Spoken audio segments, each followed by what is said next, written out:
Hi, let's install Anaconda for Windows. First, open a browser, search for Anaconda for Windows, click on the download link.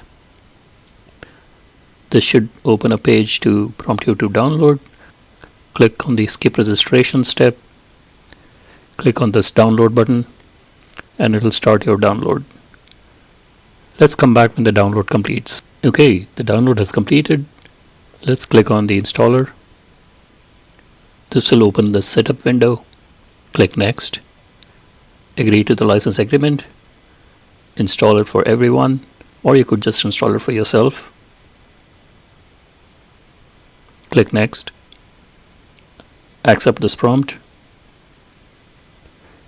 Accept the default location, or if you want to choose a different location, click on browse and choose a different location. I accept the default options here.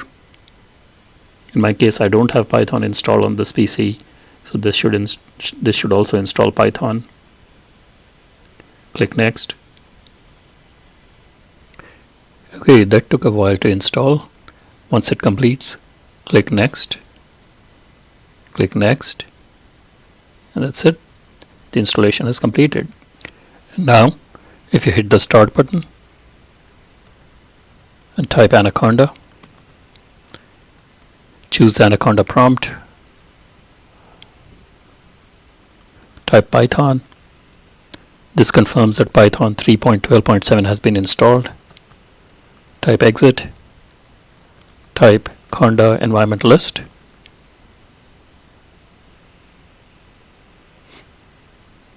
and that confirms that the base environment has been installed correctly.